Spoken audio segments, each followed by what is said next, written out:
Hello and welcome to Maltbox, the non-chill filtered whiskey blog. I'm Andy and this is Whiskey Review 116. It's also the fourth and final part of my American whiskey mini-series. Now, I've already looked at 3 bourbon whiskies from various distilleries across the States, and what I'm moving on to now is a rye whiskey. Specifically, this rye whiskey, Sazerac Straight Rye. And there it is, guys. Very, very fetching, old school kind of bottle there. It's the kind of thing you see from like the early 1900s or 1800s in the cowboy films and the western films. So, Sazerac Rye. I was expecting a bit more from that pop. Sazerac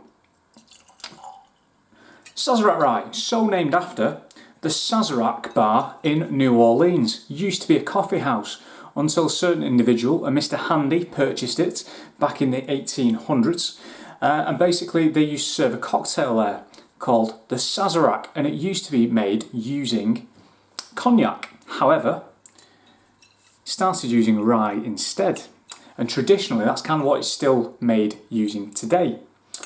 So, there is not a Sazerac distillery, alright? This is not distilled in some little tiny distillery in New Orleans, right? This is distilled at the Buffalo Trace Distillery in Kentucky.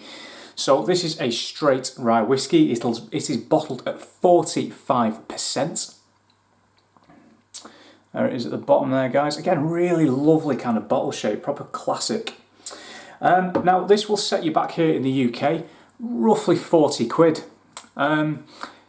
Which it's not particularly cheap, especially when considering when I go and visit my family in the Bay Area in California, around San Francisco and around that area. It cost me $20 in Costco, $22 in fact in Costco. So naturally, when I was over there last time, I left a few clothes behind and I bought several bottles of whiskey back and I piled it on. So you can pick this up in quite a few places. The usual suspects are Master and Malt, the Whiskey Exchange. You can get it on Amazon, where again it's about 40 quid. So without further ado, on the nose. Now, given this is a rye whiskey, it's a completely different makeup of grains in the sense of its proportion of grains, should I say. So this is obviously, as the name suggests, predominantly made using the grain rye. That will come as a massive surprise, as I'm sure. Right, so, on the nose, you've got this lovely kind of soft, spicy butteriness. There's some caramel on there. There's a little hint of orange, interestingly.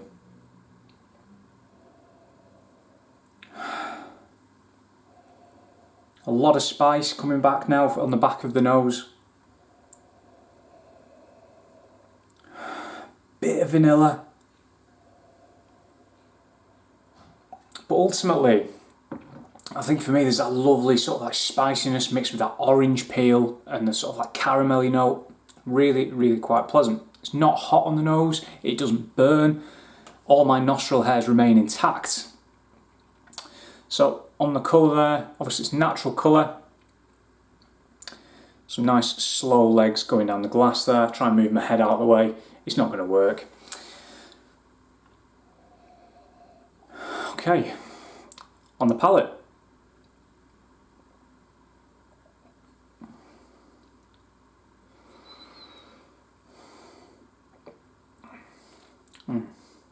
Okay, firstly a lovely, lovely mouthfeel. Really nice and oily, very viscous. There's more spice in there. There's Coca-Cola in there. Honestly. There's again that kind of orange peel note. There's again the caramel. There's some coffee. Finish, soft, sweet, buttery, with a little bit of spice as well. A really nice all-round rye whiskey. Now, there are plenty of other ryes out there.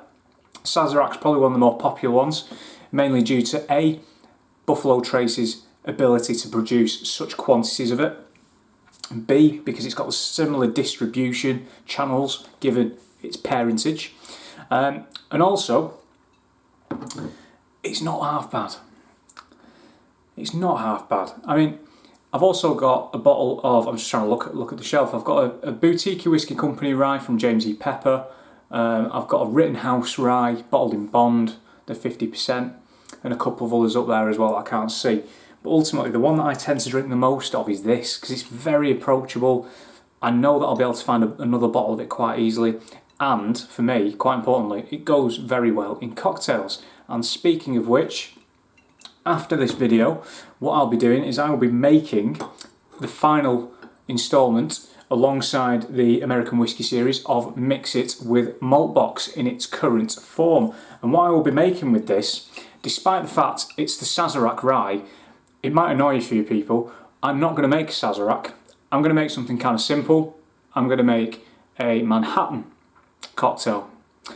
Very, very few ingredients to make it. Really easy, really straightforward. So yeah, keep tuned for that as well. That will be posted at the same time as this video. So if you are watching this video, have a look at the channel. Feel free to subscribe if you like what you see and what you've seen today. Have a look at my social media, Twitter @Maltbox, Instagram @MaltboxWhiskey. And obviously check out the Mix It with Maltbox review as well, where I'll be making a Manhattan with this little beauty. So guys, thank you very, very, very much for watching. See you soon.